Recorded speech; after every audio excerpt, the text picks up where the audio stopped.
창세기 20장 17절부터 18절까지의 말씀을 함께 받들어 읽겠습니다. 아브라함이 하나님께 기도하매 하나님이 아비멜렉과 그의 아내와 여종을 치료하사 출산하게 하셨으니 여호와께서 이왕에 아브라함의 아내 사라의 일로 아비멜렉의 집에 모든 태를 닫으셨음이더라. 아멘. 선지자 아브라함이라는 제목으로 말씀을 나누고자 합니다. 아브라함은 이제 자신의 일을 위해서만 기도하는 사람이 아닙니다. 오늘 말씀을 보면 아브라함이 아비멜렉의 가정을 위해서 기도하자 주께서는 아비멜렉의 가정에 자녀를 주시는 것을 볼 수 있습니다. 아브라함이 기도하면 아기를 갖지 못하던 가정에 복받는 일이 생겨나게 된 것입니다. 이처럼 하나님께서는 본격적으로 세상에 복을 주는 사람으로 아브라함을 쓰시고 있음을 오늘 말씀을 통해서 볼 수 있습니다. 아브라함이 이렇게 놀라운 일을 감당하게 된 것은 처음부터 주님이 약속하신 바였습니다. 창세기 12장을 보시면 하나님께서는 아브라함을 부르실 때 다음과 같이 약속하고 계십니다. 창세기 12장 2절과 3절 말씀입니다. 내가 너로 큰 민족을 이루고 내게 복을 주어 너의 이름을 창대하게 하리니 너는 복이 될지라. 너를 축복하는 자에게는 내가 복을 내리고 너를 저주하는 자에게는 내가 저주하리니 땅의 모든 족속이 너로 말미암아 복을 얻을 것이라. 주님이 그렇게 약속하십니다. 아브라함에게 너는 복이 될지라 말씀하십니다. 그래서 땅의 모든 족속들이 아브라함을 통하여 복을 받게 될 것이라고 분명히 주님께서는 약속하셨습니다. 아브라함은 그 약속을 믿고 믿음의 여정을 시작했습니다. 물론 우여곡절이 많았습니다. 여러 해가 지났습니다. 그리고 이제 주님의 약속이 이루어집니다. 이제 아브라함은 많은 사람들을 복으로 인도하는 복의 근원이 된 것입니다. 아브라함이 기도하자 그랄 왕 아비멜렉의 집에 복이 터집니다. 그동안 아기를 갖지 못하여 후사가 없던 이 아비멜렉의 왕궁에 왕비뿐만 아니라 시녀들까지 아기를 갖게 된 것입니다. 그야말로 아브라함은 복이 되었고 아브라함의 입술로 기도한 그곳에는 복이 임하게 된 것입니다. 오늘 말씀 18절을 보시면은 하나님께서 아비멜렉의 집에 모든 태를 닫으신 이유가 나옵니다. 그 이유는 아브라함의 아내 사라 때문이었다고 성경은 밝히고 있습니다. 하나님의 자녀인 사라가 아비멜렉 때문에 어려운 일을 당할 뻔했습니다. 그때 주님은 아비멜렉 가정의 태의 문을 닫으셨습니다. 그들의 삶에 복을 주지 않으셨습니다. 그런데 이제 아브라함이 이 복 없는 가정 아비멜렉 가정에 복을 주는 사람이 된 것입니다.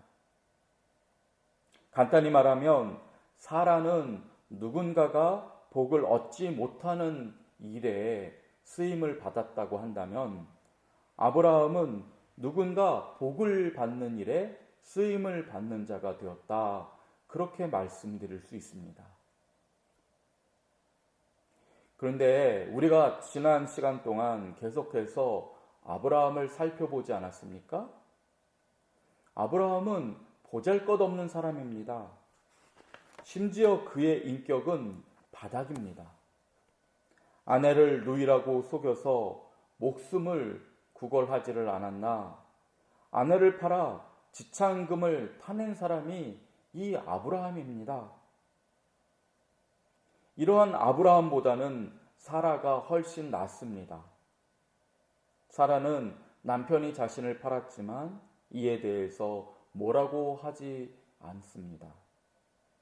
성경을 보면 어디에도 사라가 남편을 원망했다는 기록이 없습니다. 물론 사라는 마음이 아팠습니다. 그것을 어떻게 알 수 있느냐 하면은 하나님께서 사라를 위로해 주셨기 때문입니다. 하나님께서는 사라를 위해서 바로 왕과 아비멜렉 왕의 꿈에 나타나셔서 사라를 위기에서 건져 주셨습니다. 그리고 왕들을 통해서 사라가 혹시라도 얻게 될 불명예를 깨끗하게 씻어주도록 하셨습니다. 하나님은 사라를 위로하신 것입니다. 사라는 두 번이나 남편 아브라함 때문에 큰 상처를 입었지만은 아브라함을 원망하지 않았습니다. 하나님을 봐서 남편 아브라함의 허물을 눈감아 주었다고 할 수 있습니다. 이만하면은 아브라함보다 사라가 훨씬 낫지 않습니까? 그렇다면 아브라함이 아니라 사라로 하여금 복이 되게 했으면 좋을 것 같습니다. 기왕이면 인격적으로 더 훌륭한 사람이 복이 되어 많은 사람에게 복을 전하는 삶을 살면 좋지 않겠습니까? 그런데 하나님께서는 사라가 아니라 아브라함에게 복을 전하는 귀한 사명을 맡기신 것입니다. 아브라함의 인격은 여전히 바닥이지만 하나님께서는 아브라함에게 약속하신 그대로 아브라함을 복이 되게 하셨습니다. 아브라함을 통해서 많은 사람들이 복을 받게 하신 것입니다. 이러한 것을 보시면은요, 하나님의 약속은 인간의 그 어떤 조건에 달려있지 않다는 사실을 다시 한번 확인하게 됩니다. 아브라함은 여전히 비열한 인격의 사람입니다. 그런 인간이었건만 하나님께서는 아브라함에게 약속하신 것을 그대로 실현시키십니다. 그래서 아브라함의 기도를 들으시고 아브라함이 구한 대로 아비멜렉 가정에 복을 주신 것입니다.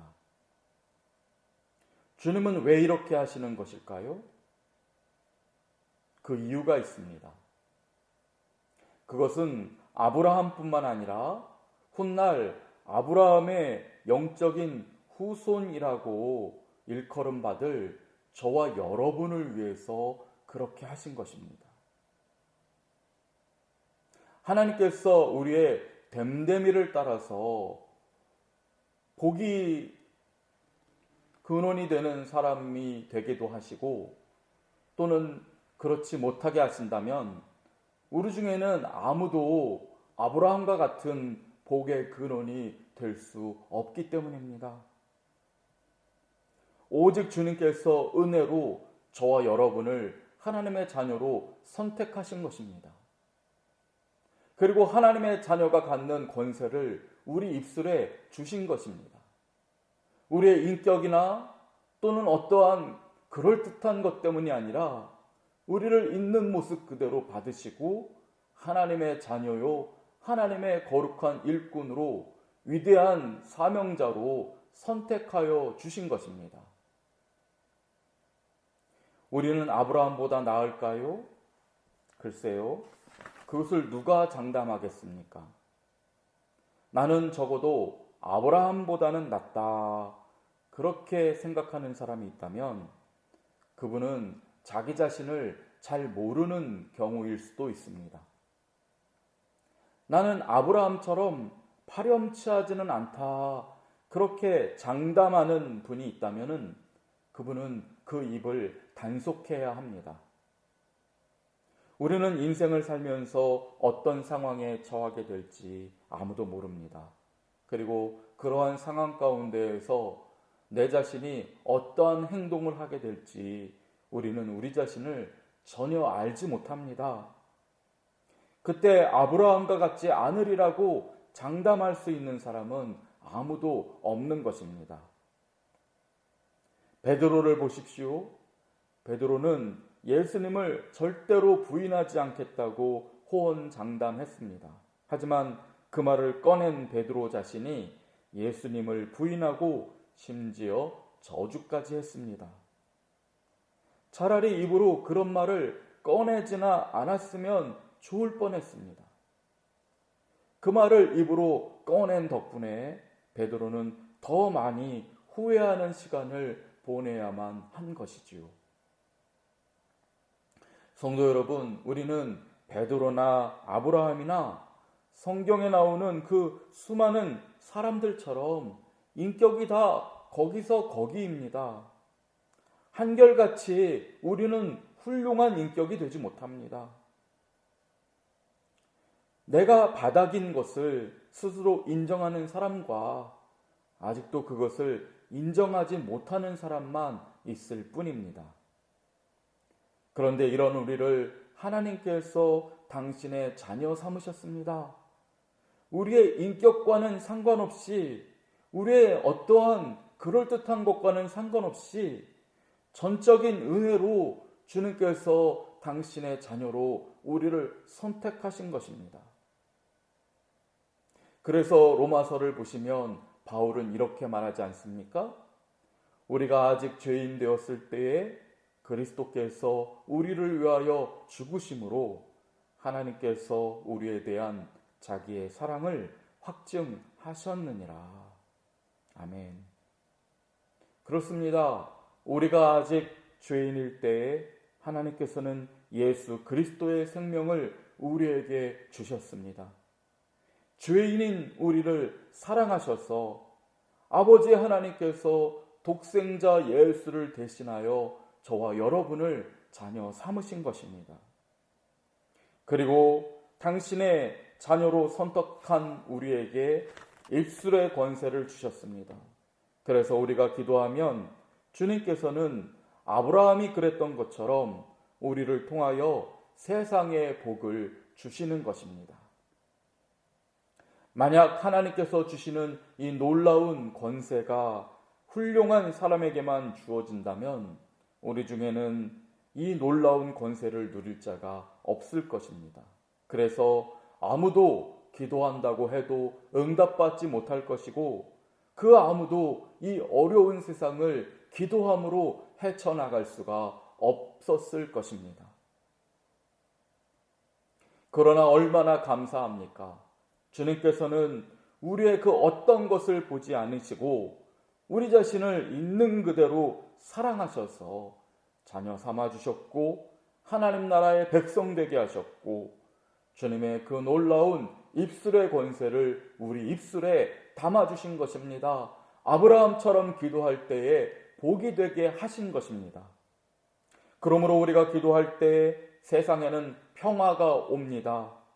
우리가 기도할 때에 사람들이 복을 받고 주님의 그 은혜를 누리게 되는 것입니다. 우리가 주님께 간구할 때에 심지어 주님을 알지 못하는 사람들이 주님의 부르심에 이끌려 주의 자녀가 되는 놀라운 기적이 시작되는 것입니다.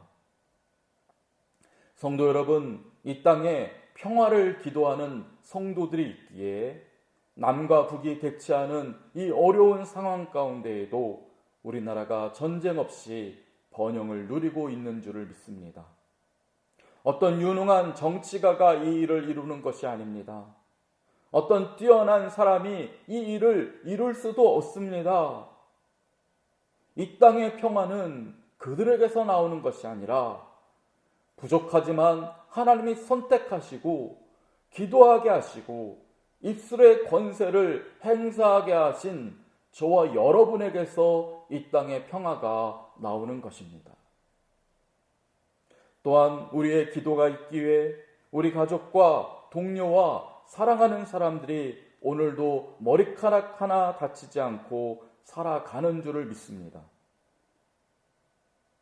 성도 여러분, 그러므로 우리가 이 시대의 아브라함이고 우리가 이 시대의 복인 줄 믿으시기 바랍니다. 우리의 입술의 권세로 세상의 복을 전할 때에 이 세상은 복으로 가득하게 될 것이고 하나님의 영광으로 가득하게 될 것입니다. 오늘은 추석 명절입니다. 믿음으로 볼 때 오늘은 주님이 우리를 이 세상에 복이 되라고 보내시는 날인 줄을 압니다. 하나님께서 우리에게 주신 입술의 권세를 가지고 여러분들이 세상에 마음껏 복을 전하시기 바랍니다. 그래서 여러분의 가정과 일가 친척들과 주변과 이웃이 주님의 은혜 안에서 평안을 누리게 되시기를 주님의 이름으로 축원드립니다. 아멘. 기도하시겠습니다. 하나님, 아브라함이 여전히 부족함에도 복이 되게 하심으로 아브라함의 입술을 통해서 아비멜렉 가정에 복을 허락하신 것을 오늘 말씀을 통해서 봅니다. 이와 같이 우리가 아직도 주님 앞에 부족하지만 주께서 우리에게 주신 사랑은 변함이 없으며 우리에게 주신 입술의 능력도 그대로인 줄 믿습니다. 우리가 기도할 때 우리의 가정과 일가 친척과 사랑하는 사람들에게 복을 주옵소서. 그래서 평안이 가득하게 하시고 코로나19 중에도 우리의 사랑하는 사람들이 머리카락 하나 다치지 않게 하시며 우리의 기도를 통하여 잃어버린 영혼들이 주께로 나오게 하옵소서. 아브라함의 기도를 들으신 주께서 오늘 우리들의 기도에 응답하실 줄 믿사오며 예수님의 이름으로 기도드립니다. 아멘.